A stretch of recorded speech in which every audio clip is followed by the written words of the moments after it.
everybody. Welcome to the Talking Disney Classics podcast. This is the show where we like to talk about the Disney canon. And now we are finished reviewing the individual films. And so we're inviting content creators on to talk about their rankings and their experience with the Disney canon. So much fun. I'm film critic Rachel Wagner, and Stanford is here. Hey there. How's it going? Good. And we have a very special guest with us today. Yes. My friend Sean Chandler is here. Thank you so much, Sean, for coming on.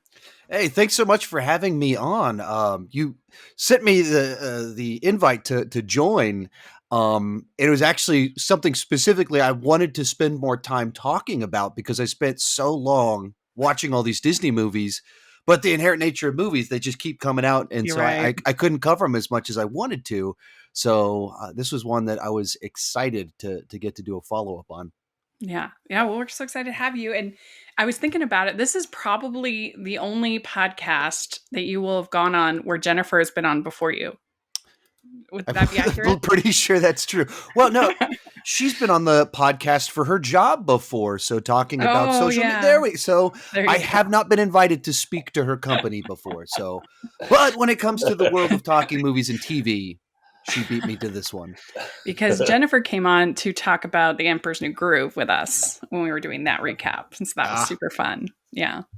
Really one of good. her favorites. Mm-hmm. Yeah, we had a blast. That was really fun. Yeah. So why don't, since this is your first time coming on this particular podcast, why don't you introduce yourself to the audience and tell us a little bit about how you got started in this space? Yeah, so like I would assume both of you as well as all the listeners, I just always loved movies and nerdy stuff. Going all the way back to summer 1989 when Batman 89 came out, and it's one of my earliest movies to going to go see it, and I collected all the trading cards for it and everything like that. And then got really into Star Trek and Star Trek conventions with my sister, and we'd ride our bikes to comic shops every Saturday. And then in the late 90s, I put up my very first movie website. The first rendition was in preparation for the release of the Star Wars special editions and then episode 1. And then it turned into a webpage about Jackie Chan. This was the late 90s. This is kind of what I've always done. And I had little blogs here and there and always just wanted to share my thoughts on movies and TV. Then summer 2016, that new Ghostbusters movie came out. And my wife and I went to go see it for date night. Everyone on the internet seemed to have an extreme opinion about it. And if you didn't love it, it's because you're a sexist. And if you did love it, it's because you're a moron. And I was like, okay, that it seems like there's something in between those two positions. Right. And so then I shared my middle of the road thoughts on it. And that little video I posted on a whim turned into a new career. And it legitimately changed the trajectory of my life, and that now I talk movies and TV on YouTube for a living. And somewhere along the way, I became the ranking guy, where I'm just known for ranking things, and that wasn't intentional. There was reason I did it, but that's me. I'm on YouTube ranking things all the time, putting them into numbered lists. Thus, the conversation that we're currently having or about to have. I think sometimes on the internet, the most shocking opinion of all can be the nuanced middle ground opinion. Yeah. Having no major opinion at all is the most shocking. Right. Yeah. Especially like on Twitter, where, it's just everything is designed to be a polarizing hot take. It's designed to be a little bit snarky. It's supposed to dunk on people that disagree. It's a little bit cocky. It's a little bit clever, but it's not particularly insightful or nuanced. Right. It's just meant to just feel like a hammer to the head. So that people agree are like, yeah, I want to hit that too. And everyone else is like, oh, how dare you? I just leave a comment on that. But having like a normal opinion is actually kind of refreshing. Right. Yeah. So you have your channel, and what particularly made you want to tackle the Disney canon? Yeah. So I tend, like, most of what I cover is kind of big franchise stuff.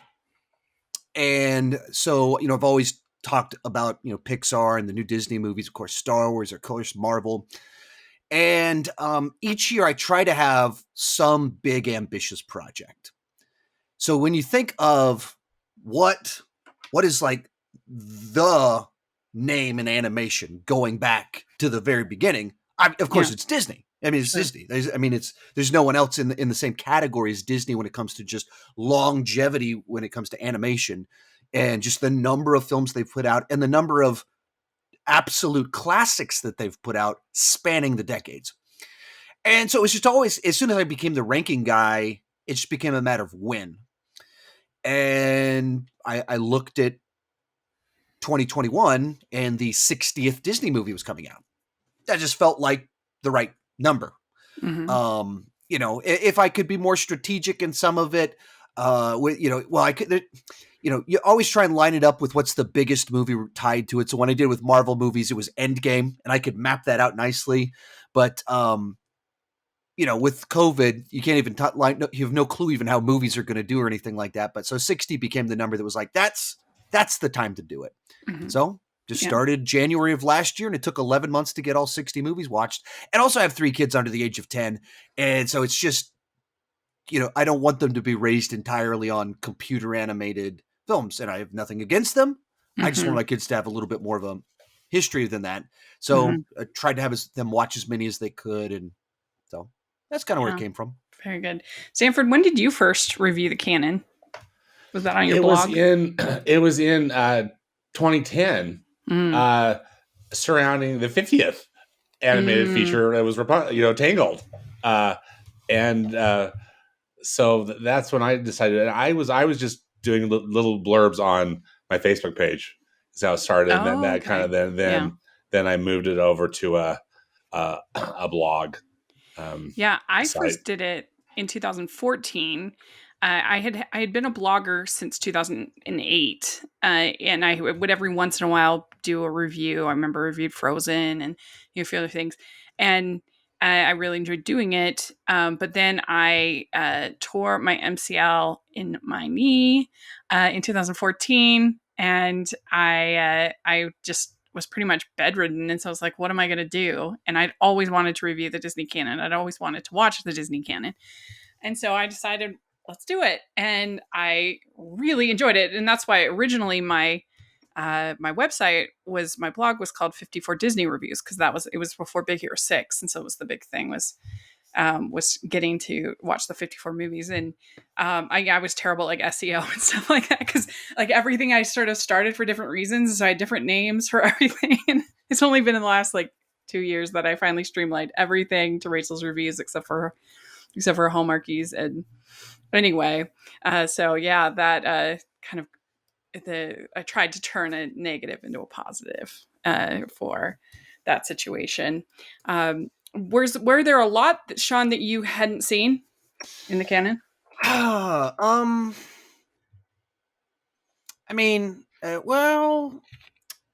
Certainly not a lot. I don't think you could say a lot. There's some that I hadn't seen in 30 years. There's probably a number in that category.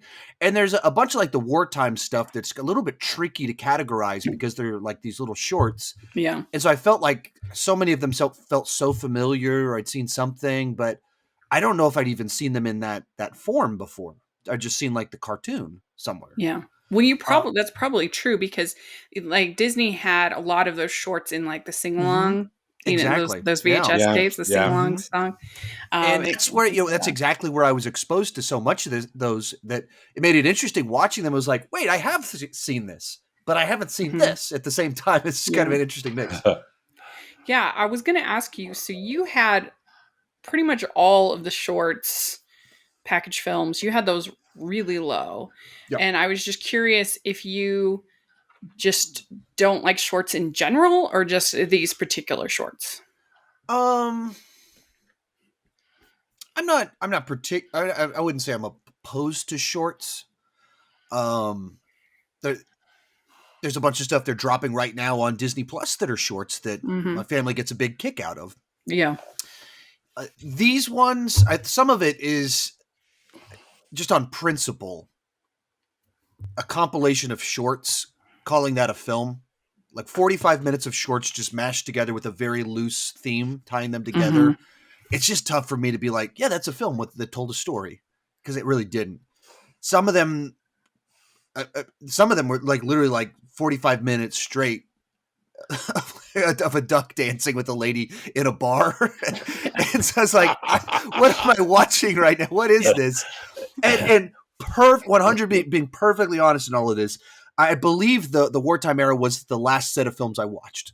So there was also a little bit of like, I just watched 55 actual movies, and the last thing I'm having to watch now are these little shorts. But like the ones of that era that I certainly that had left the biggest mark on me that I remember the most would be Toad and Ichabod Crane, right? Because they tell a story, and so I'd seen those ones before, certainly, and many times before growing up, but that was like an actual 2 30-minute, 40-minute stories put back to back, and so I believe that was the one that was easily the highest up of all of them. But I just on a concept level, like, are these even movies? and the history and everything, it's especially Saludos Amigos, because it's only 45 minutes. Right.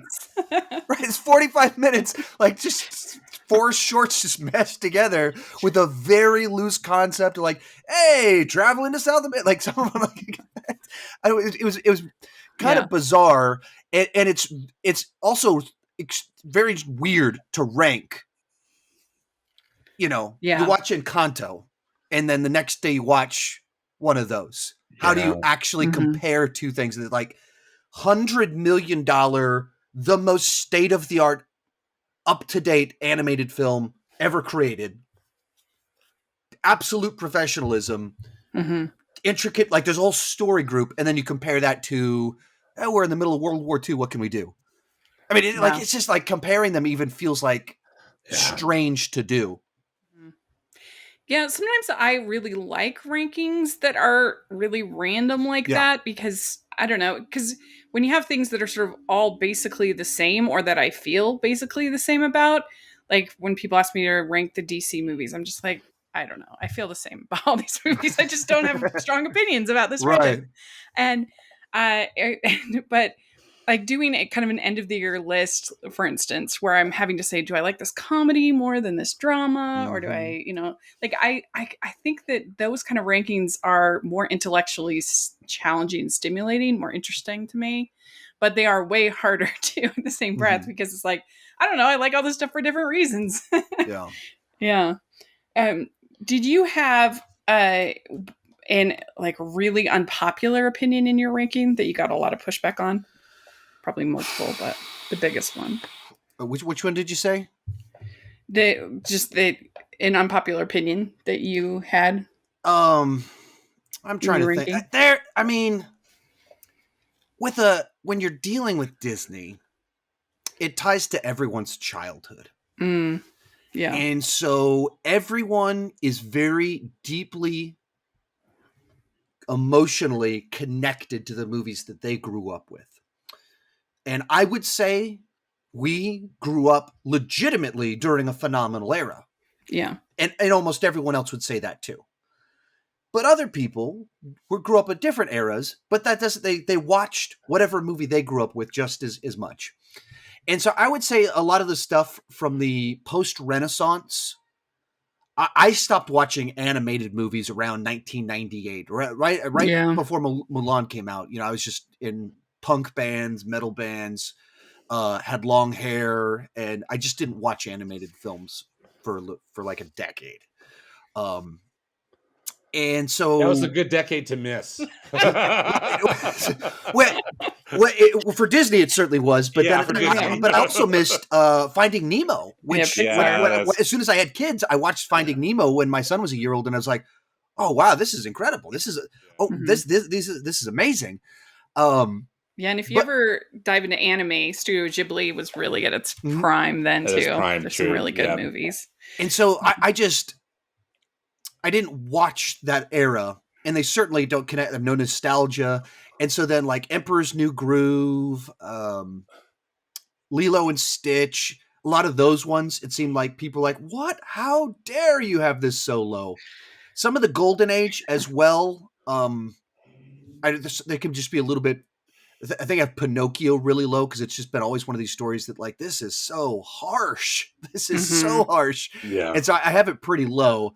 So I think those are the ones I think that immediately come to mind. And then I've been, pretty positive towards some of the more recent ones. And so then some people are like, really? You have this one in your top 15? Mm-hmm. Yeah. Yeah. For me, my most unpopular opinion is definitely Where I Have Wreck-It Ralph, because I just don't love it. I think it has good things about it. How do I exit this podcast? How dare you? Yeah. I have it at 41. It's very shocking. I know. I don't know. I just think, especially once they get to Sugar Rush, it's just really kind of predictable and bland. I don't think it's that great. And maybe it hurts me that I'm just not a gamer at all. So I don't, some of the stuff that other people think is super funny and clever, I don't really, like that much. I don't know. I just don't love it.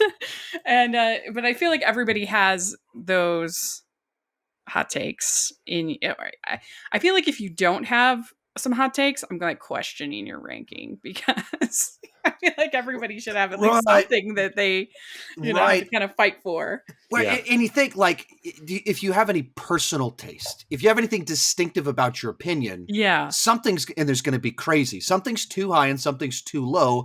Otherwise, you have a very boring vanilla taste in movies. Right. And I generally speaking, I like pretty mainstream stuff, so I line up a lot on a lot of things with the mainstream. But at the same time, I've got you just have to have these ones where and I get comments from time to time, like, sometimes I feel like you just put things in crazy places just to get a response. Like, wouldn't the opposite be worse if everything I ever posted just felt like it was voted on by a committee? Like, why would you want that? Right. There's like no personality, like just generic ranking. Like, no one would be interested in that. Yeah, exactly.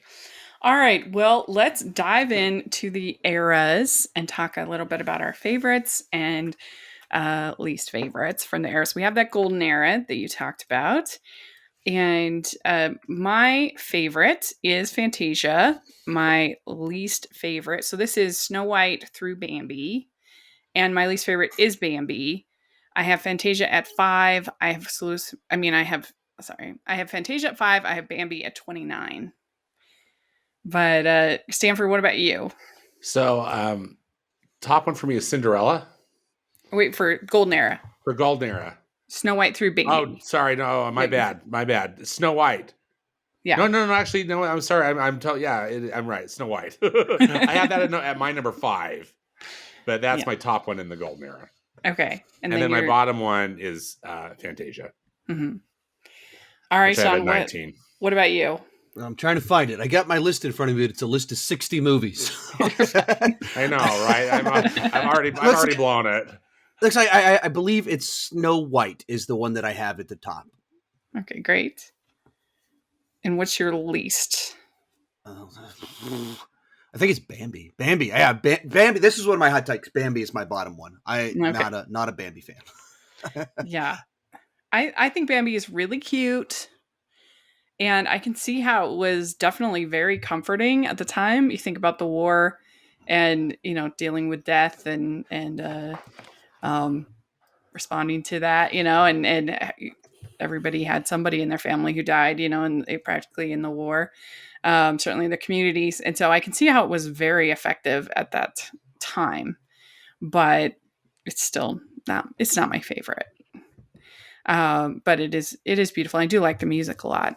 But yeah, I think what's so interesting to me about this era is just to watch it through the eyes of Walt Disney. If you think about it, I mean, he could have so easily just done a ton of princess movies, but he made one very successful one and then went on to do, can you think of more different films than Pinocchio and Fantasia and Dumbo? And I admire that so much about him and how he was just so bold. And that's one thing that stuck out to me when watching these golden era films. Did you have anything that stuck out to you about this, kind of watching this era, Sean? Well, the big thing that was on my mind watching them is just thinking about how much storytelling has evolved. Mm-hmm. And even kind of the way like Snow White is structured, it's structured like a series of kind of shorts. it's telling a single story, but it'll like pause, and then all of a sudden we have like 8 minutes of animals cleaning up a house, and so it's the short about cleaning up the house, and then it's the short about hi ho, we're off to work we go, and so the scenes play longer than normal. So that was a big thing that kind of stuck out to me. Just a lot of it was just paying attention to the animation itself and thinking of like they were inventing the techniques to do all of this at this sort of scale. But that's where my mind drifted to, and that's somewhat where I struggled with it as well. Of when you're watching a movie that is so important, that is so shaped, so made its way into our popular culture, but at the same time, how would people actually respond to it if this was just released as is today? And trying to like balance my take on it and all that. That's the thing that really I struggled with, especially as someone that this isn't my expertise, where I have a deep amount of knowledge about it. It's not necessarily some of them what I would gravitate towards naturally. And so trying to fairly rank them, that with like what's my actual opinion, feelings, experience watching it, with also an understanding of history, importance, and that sort of thing. What do you think, Stanford, about this golden era? Well, I really love all of the films. The one I was actually mistaken about my ranking. I actually have Pinocchio lower than Fantasia, so that was my bad. I have such tremendous respect for all these films, including Pinocchio. I just don't really like the storytelling in Pinocchio, or this really just the story. Right. It scared me as a child, and as an adult, I don't know. It just still doesn't work. But I am in awe of the animation. I think how they did that underwater animation in that particular sequence. I want to go sit this. If I had a time machine, that's one of the places where I'd want to go. Is like, could you show me how you did this? Because it's absolutely amazing, because it was all done by hand and with the multiplane camera and all that. They weren't using computers, as we know.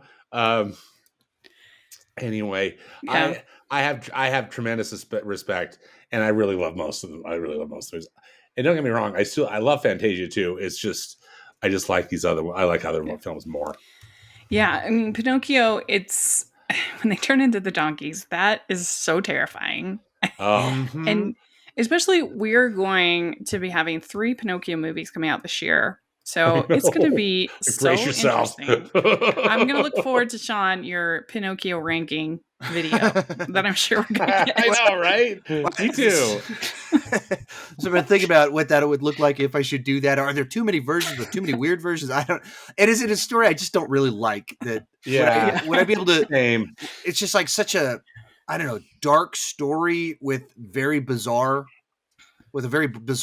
morality to it, that I didn't even know what to make of it in a certain sense. Yeah. Well, and it never occurred to me until I was older that the coachman's never punished for his actions. The kids are never turned back.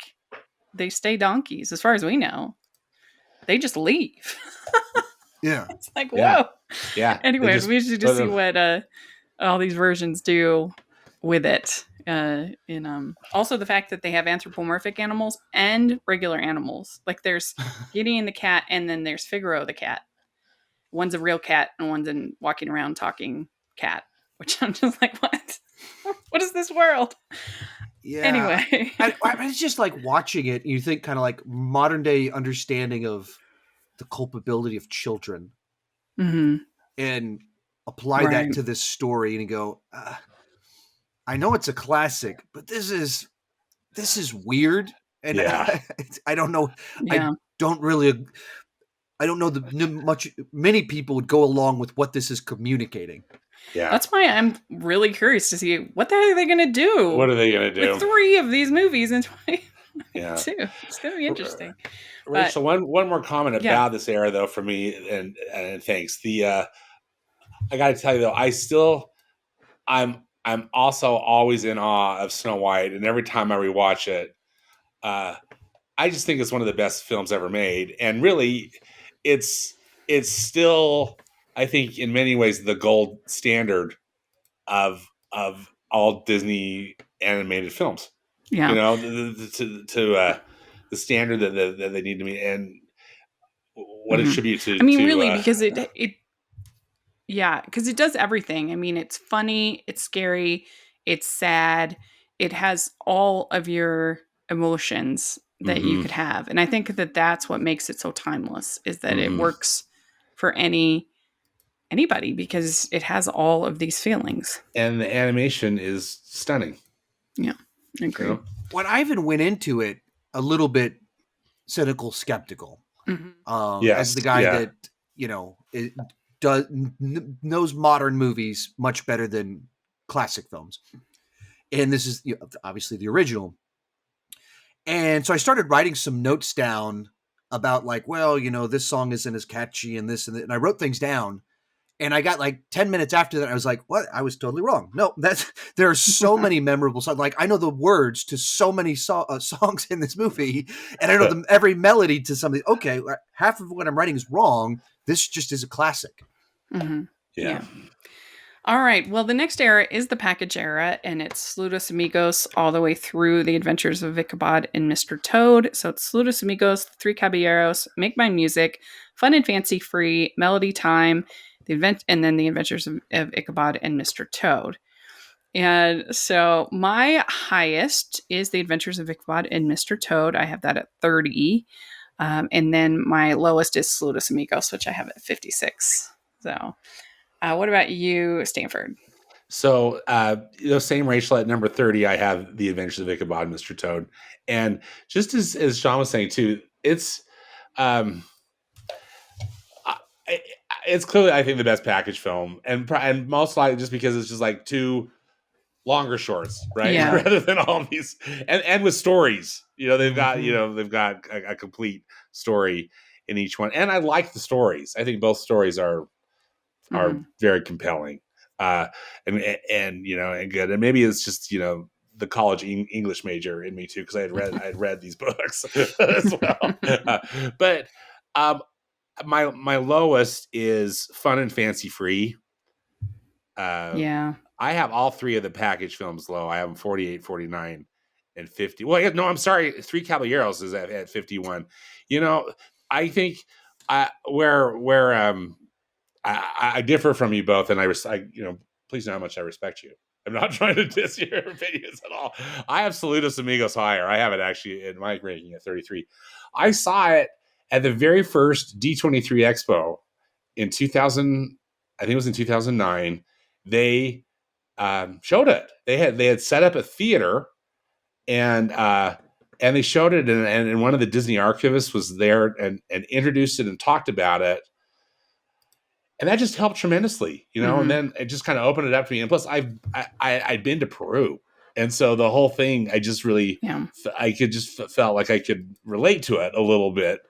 And so I really enjoyed it, but I'm with you. It's short and it's weird. Although I do think it's better than the Three Caballeros, because that's one where just Donald is just chasing that one. Yeah. Yeah, when he spends like half the movie chasing Skirt, it's rough. It really is. But Fun and Fancy Free is also not great. I mean, it has some fun shorts, but the interstitials with Edgar Bergen is just rough. And I mean, I'd heard about him before, and him and Charlie McCarthy, and I was shocked when I watched the movie because I'm like, he's terrible ventriloquist. He's bad. You can totally see his mouth moving all the time. And I don't know. I was like, wow. So I don't know. It is so weird. He's like going to this birthday party of this little girl. Like, what is happening? But I do have a soft spot in my heart. The one I have a little bit higher at 33 is I have Make My Music at 33 because I just think it's weird, and I like weird movies sometimes. I just think it's the most experimental movie in the whole canon, I think.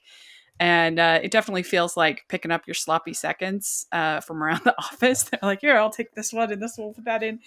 and I guess I kind of like it for that reason, because it's something different. And Willie the Whale, I will always love Willie the Whale. But Sean, what about you? Yeah, I have Adventures of Ichabod Crane and Mr. Toad is my highest, but it's still in the 50s, and then Saludos Amigos at the bottom. I think Adventures of Ichabod. You have that at 60, don't you? I do. I mean, the bottom 5 are. I mean, they're all kind of like that's. They're just not my thing. Yeah. So the bottom 5 are ones I just. They're kind of interchangeable. I don't have distinctive memories of which one is which. It's like one that's like, why is he just dancing with this girl in the bar? Like, I don't understand. And it's like, what are all these weird trippy images? Yeah. And so I just just not for me. With the way they're designed. And then, as we discussed before, Adventures of Ichabod and Mr. Toad, there's actual story there. Yeah. Yeah. All right. So the silver era is Cinderella through the Jungle Book. So Cinderella, Alice in Wonderland, Peter Pan, Lady and the Tramp, Sleeping Beauty, 101 Dalmatians, The Sword in the Stone, and the Jungle Book. So Stanford, what's your high and low on this one? So Cinderella, as I blew out earlier, Cinderella is my high, and then my low is Sword in the Stone, which I have pretty low. Yeah, at 47. I don't care for that film really much at all. For me, it's the story. It's just the storytelling. It drives me crazy in that film. But there's hardly any story. It's just a bunch of lessons. Like the squirrel learns more than Arthur. I have Cinderella also at my top at number 4. I have it at 4 in my ranking, and I have Sword in the Stone at 51. But what about you, Sean? Okay, let's see. What do we have here? In last place, I have Sword in the Stone. Seems like we're all in easy agreement on that one. And then I had Peter Pan at number 1 on my list. We're a big Peter Pan family. I even have a nephew named Peter. So that's how Peter Pan, my household, was growing up. So it's one that I have very nostalgic memories towards. But this is also just a great era. Yeah, except for Sword in the Stone. Except for Sword in the Stone. That one. But like I was thinking, like, which one is at the top? And then was it Sleeping Beauty? Was it Cinderella? And it was like there was like 4 movies that all of them were like that. Those are all amazing. And then that's not even talking about Alice in Wonderland. It's amazing. And Jungle Book. Oh, that's a classic. Oh, Lady and the Tramp. That's a classic. And then Sword in the Stone. Yeah, I have Cinderella at 4. I have 101 Dalmatians at 6. I have Sleeping Beauty at 7. So I have 3 from in this era in my top 10. I have 4 in my top 12. Yeah. I've got I've got like 6 in my top 12. It's the odd one out of Sword in the Stone. It's like everything else is amazing, except that one. It's kind of garbage. Yeah, I was so happy to hear your ranking when I watched your video, Sean, about Peter Pan, because I adore that film too. It was just a childhood favorite, and it remains, as Rachel knows. She's heard me drawn on about I have Peter Pan at 40. How dare you? Wait, once again, how do I? I'm gonna let my sister know about this, and you will get a strongly worded letter, a strongly worded comment somewhere about this. They're so mean to Wendy, and the Redman song is so cringy, but I do like the humor. I think that Hook is hilarious, so I certainly don't hate it, and I do like the music. Aside from Redman, I do like the other songs. But I am curious to see what David Lowery is going to do with. He's making I think it's going to be called Pan and Wendy, Peter Pan and Wendy, or something like that. That's coming to Disney Plus, right? I'm not sure, but he's just such an interesting director. Like, he did The Green Knight, he did Pete's Dragon, so he's been able to swing between really, artsy independent stuff and making stuff for Disney, unlike any other director I can think of. So I'm curious to see what he'll come up with. It'll be interesting. Okay, so then we have the Bronze Era, and that's the Aristocats through Oliver and Company. So Aristocats, Robin Hood, The Many Adventures of Winnie the Pooh, The Rescuers, Fox and the Hound, The Black Cauldron, The Great Mouse Detective, and Oliver and Company. So I have The Many Adventures of Winnie the Pooh at 14. It's my favorite of this group. And then I have The Black Cauldron at 55 out of this group. What about you, Sean? Last place, I have the Aristocats.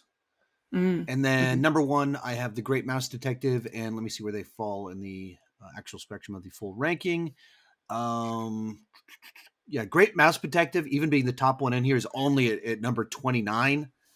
And then Aristocats is at number 51. So this is clearly an era that I was not super into when the highest one of the bunch barely cracked my top 30. Yeah. Well, here's a funny story about Great Mouse Detective, which I have at 15, so just one behind Winnie the Pooh.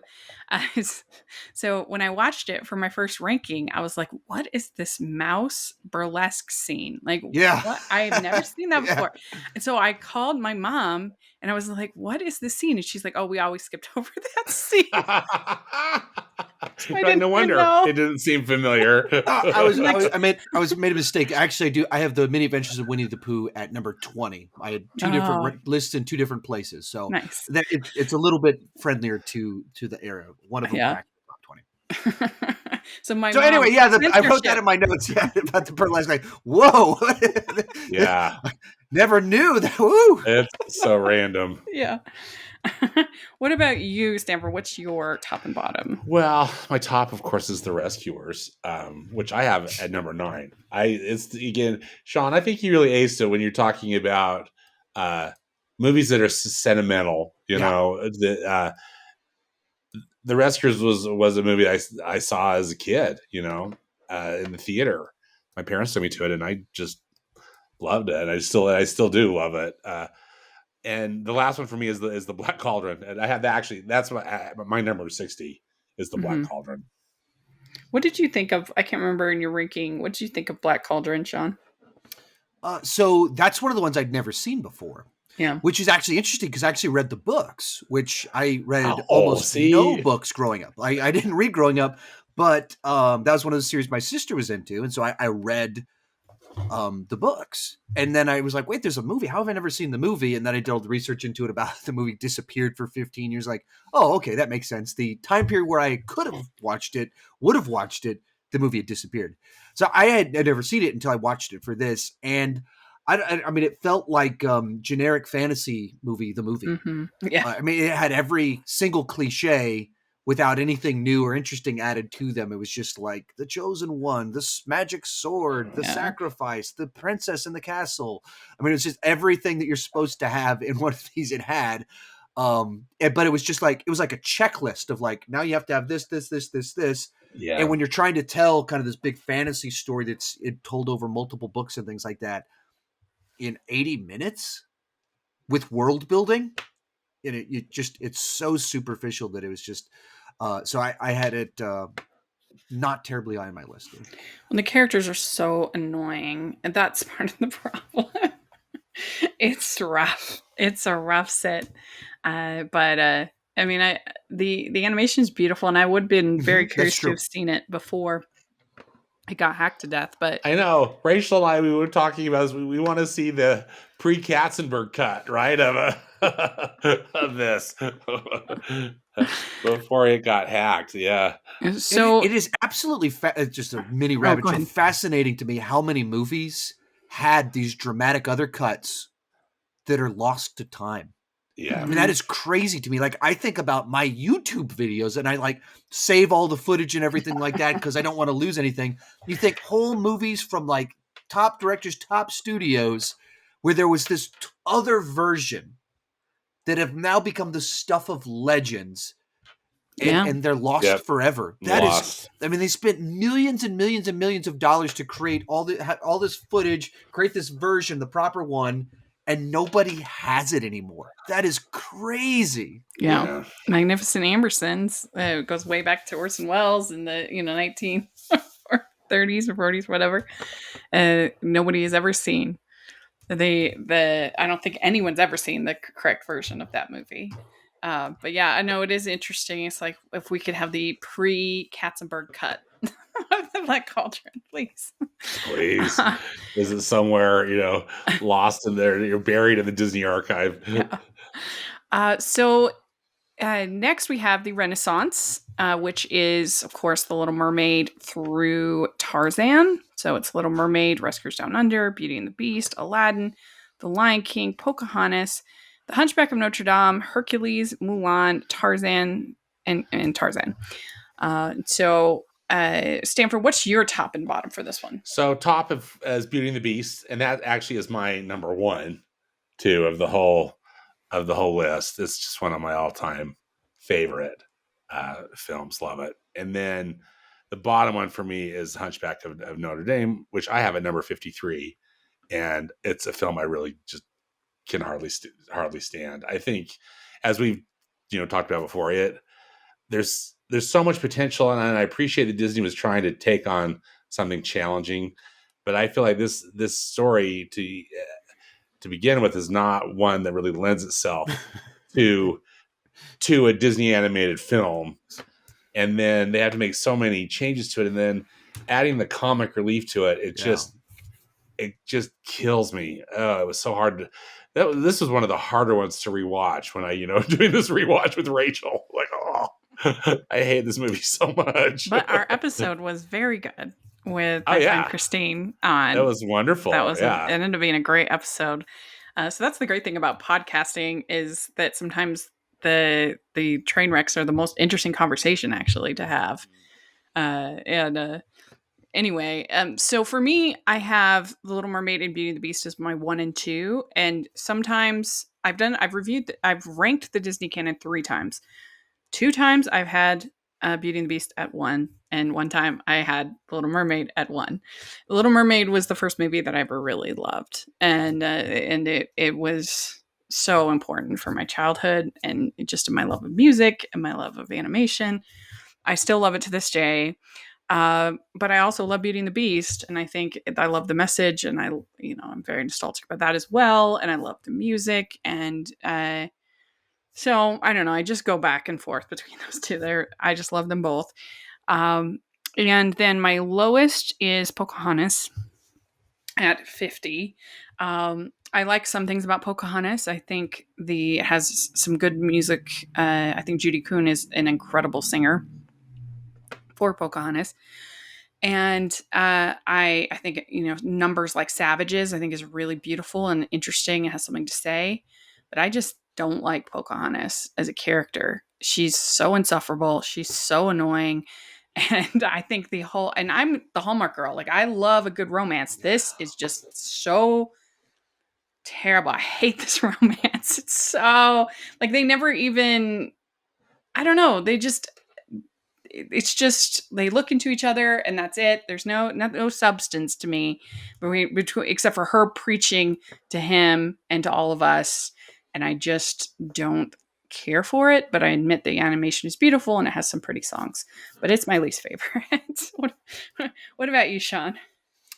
Yeah, so I have Pocahontas in the last for this era, but this is by far my favorite era. So even it's only at number 36, and then only slightly above it at 34 is Hunchback of Notre Dame. A lot of what both of you said about those movies, I would echo that, though it seems I like them more than you. But like with Hunchback of Notre Dame, it's one of those ones when I watched it and was like reading about the background of Victor Hugo. I was like, what? This is not probably the best source material for a piece of entertainment for children. So we're going to follow this up with Disney's Les Mis. Like, what are we doing here? And then, exactly like you said about trying to throw in these comedic sidekicks, it just does not fit the tone of like this very dark story about someone being horribly abused. And then wacky side characters. But I mean, I think there's also a lot of nice themes in it. But like Pocahontas, another one that I just the word drab kind of comes to mind. There's some great music and some beautiful animation, but it's just like so serious. And to even some of what you said about Pocahontas herself being insufferable, of like when you make your lead character not affable and fun, but like lectury, even when your best song is a lecture. Like, you think you own whatever land you land on, like. I mean, I get your point, but not the best way to win people, make friends and influence people.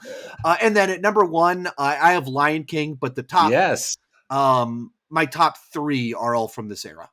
So number two is Beauty and the Beast. Number three is Aladdin. So what a run of movies there. I know, right? I mean, it's kind of like, how do you pick? But I loved your ranking, Sean. I thought that Lion King at the top was a great choice. Yeah, I have 6 from this era in my top 20. I have Beauty and the Beast at 1. I have Aladdin at 16. Lion King at 8. I have Hercules at 20. And Mulan at 9. And Tarzan at 17. So, pretty all very high, except for... I also share your feelings about the Hunchback. I admire the ambition, the risk-taking, but I don't think it works. I think it works way better as a play than as an animated film. But all right. So then we have the post-Renaissance, which is Fantasia 2000 through I think. Do you remember what we went through Stanford with Dave? Bolt, is that usually the end? I think it was Bolt, but I think we were also kind of questioning it. But yeah, but Bolt works. Yeah. Okay. So my top is in this era is The Emperor's New Groove. I have it at 19. And my lowest is Home on the Range at 60. My lowest of all for Disney Canon. I just really dislike that film. What? That gem of a movie? Is there a joke in there like, are those udders real or are they silicone? In a kid's movie? What a joke. Yeah, what a great joke. It's pretty painful. It's pretty painful. But I have a lot really low in this. I have Chicken Little at 58. I have Brother Bear at 57. Dinosaur at 59. So it's not my favorite era. I also, like you, kind of got out of animation during this era because I was in college and also because they weren't very good. But what about you, Sean? What did you have best and worst? So this is another era I didn't like. And actually, to your question you asked at the beginning of this about were there a lot of movies I hadn't seen before? If you count just last year, the answer is no, there wasn't a lot that I hadn't seen before. But that's because I ranked the post-Renaissance I think when maybe right around when Frozen 2 came out or something like that. I watched them since starting my channel. If you removed that, you start adding like 10 more movies I hadn't seen. And so then perhaps you could fall into the category I hadn't seen a lot prior to starting my channel. But so a bunch of these were first time watches within the last 3 years. And what an era to miss. Number one for me was Atlantis. I thought that was a nice little you watch that movie and you think that's the sort of, if it was live action, that would be right up my alley. Mm-hmm. And so that's even with so many Disney movies being turned into live action, Atlantis feels like one that's a more prime candidate because it was not a classic. It's not like a already appreciated classic. It's perhaps underwatched. It didn't perform great. And it feels like a PG-13 big gigantic blockbuster. So that was my number one. And then in last place, I had, looks like Chicken Little was the one that I had at the bottom, but I had 5 of their movies in my bottom 20.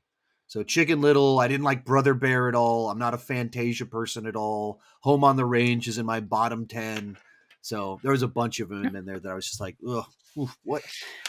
This is fascinating to me. Like, how do you go from the Renaissance and so quickly just like collapse. Yeah. Like, I just don't. That is so crazy to me. It's crazy. Well, and that's what people seem to think, that Disney is untouchable. And one thing that, and they're certainly in a very strong place, I'm not denying that, but it really wasn't that long ago that they were not in a great place, and they've had the cycles again and again and again, and it's going to happen again. At least with the films, they might be able to be consistent with the parks, but even those, there was the Eisner era, which was rough. But they obviously, as a company, they're not going anywhere. I'm not saying that, but to assume that they're untouchable, I think, is not correct. Right. I think as far as their films. I mean, you think, like, when the Renaissance happened, they were 50 years old and very established, and then they have this run where you think in a span of 5 years they put out The Little Mermaid, Beauty and the Beast, Aladdin, and Lion King in a span of 5 years. It just blows your mind. And then you think, and at the same time, 10 years after that, they have the fantastic run where in 5 years they put out Chicken Little, Brother Bear, Home on the Range, Dinosaur, and you're like, what? Yeah. How did this? What? I don't understand. And especially, like, it's not quite this simple. Wasn't Eisner over Disney during both of those time periods? Yeah. That's the piece I don't get it. Yeah, it's crazy. But he was convinced that they needed to market to teens, both in the parks and in the movies. And so a lot of those movies were sort of weird attempts to appeal to, like, teenage boys. You're like, oh, I don't know. It didn't work. But yeah, it's an interesting thing. So we have the, let's see, did you, Stanford, you didn't say yours for Poster Renaissance, right? So what are yours? We have a theme going on here. Top one is Emperor's New Groove. For me, I have it at number 29. But it's a film that I really enjoy. It's just super fun.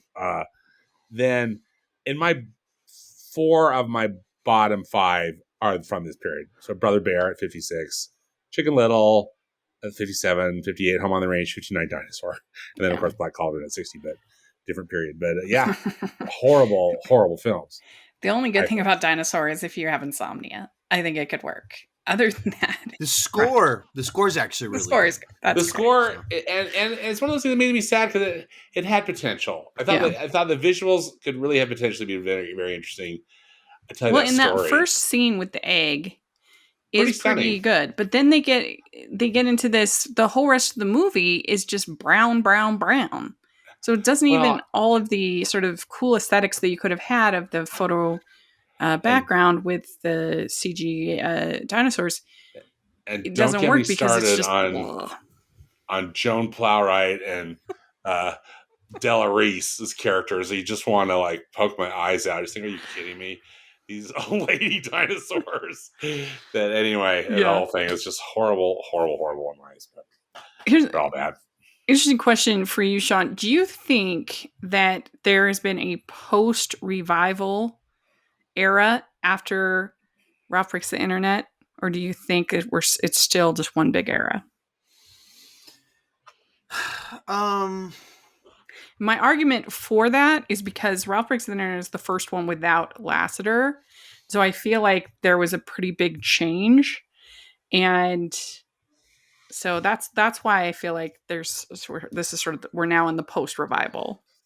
When does it start or end with Ralph Breaks the Internet? It starts with Ralph Breaks the Internet. Because is that also the beginning of this run of sequels?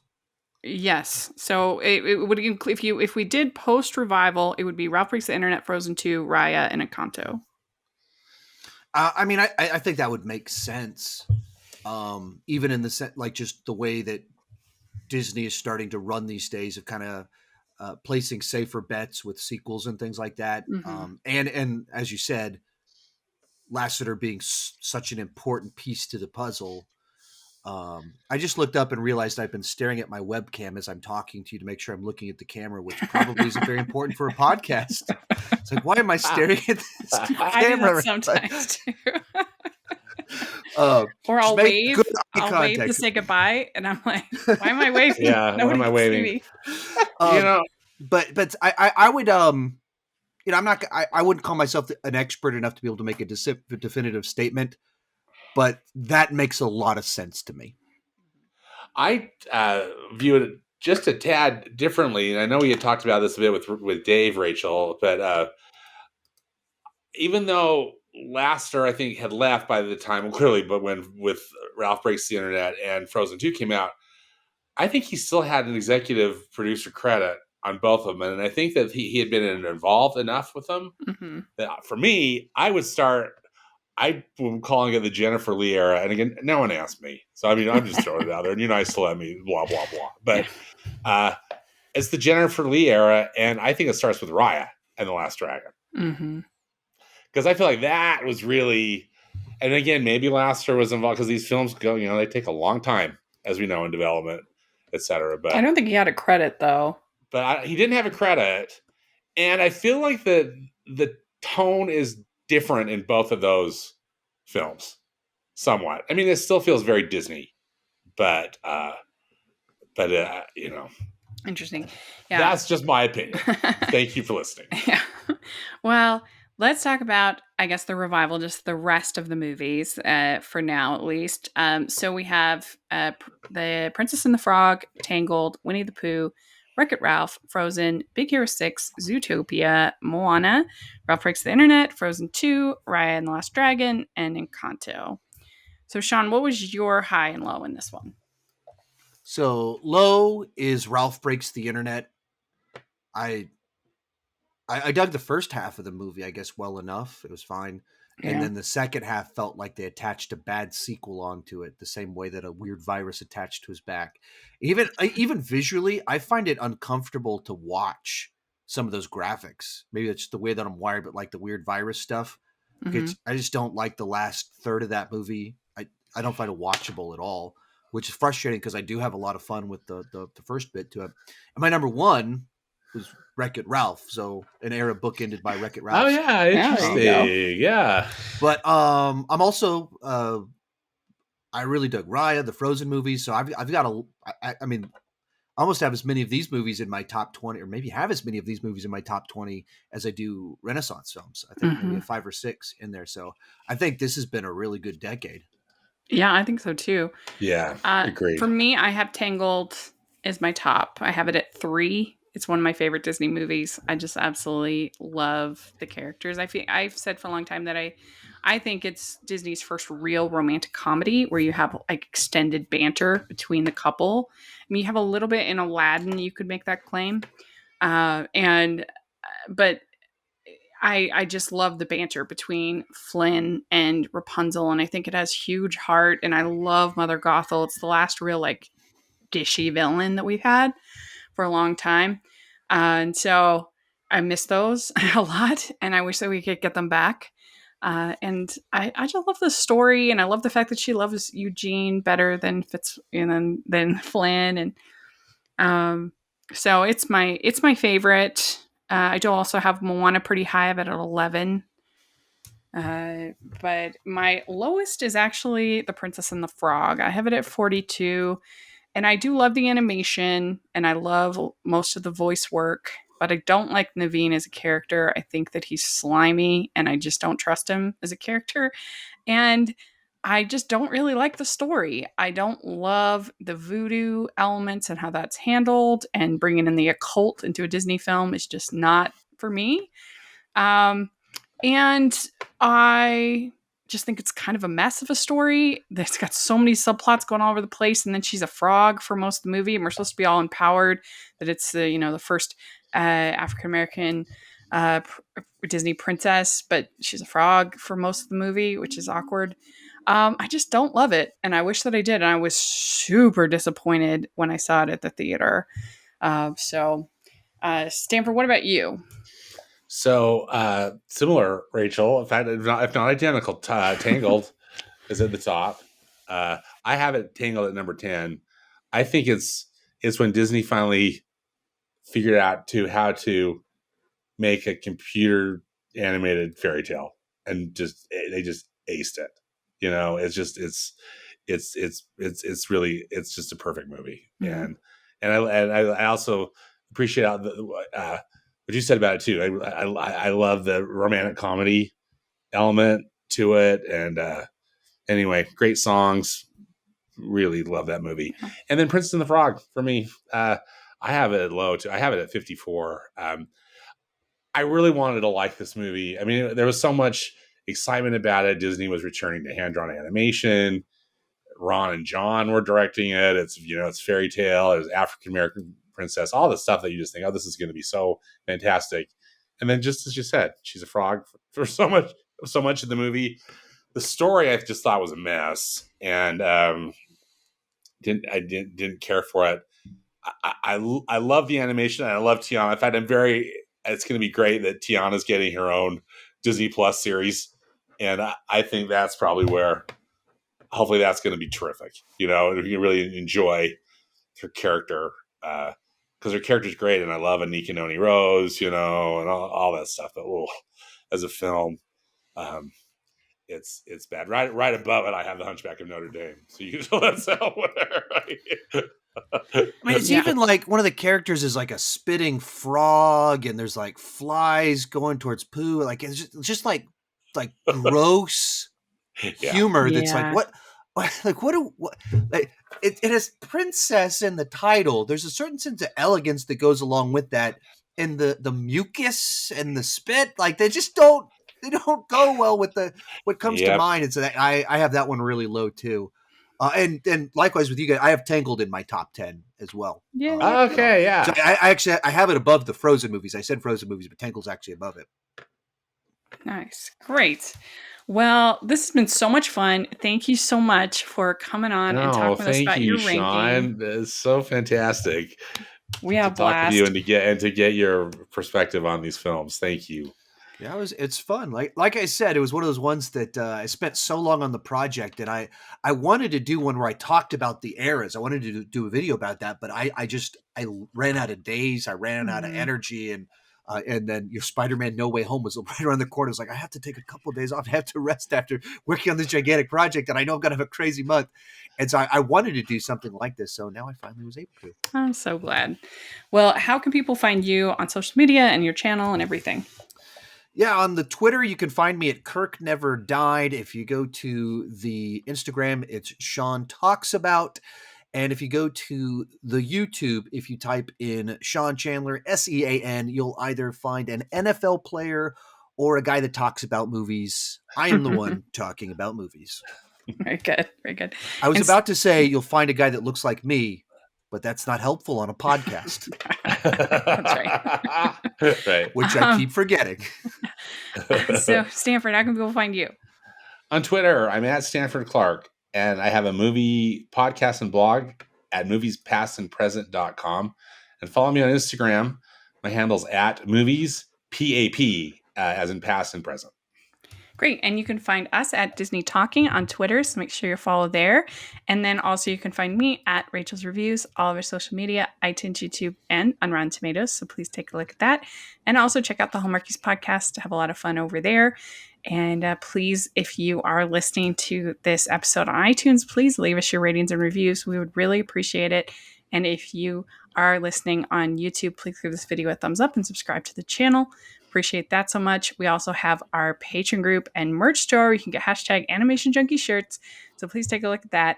And thanks again, Sean. We really appreciate it. And we'll talk to y'all later. Bye, everyone. Bye.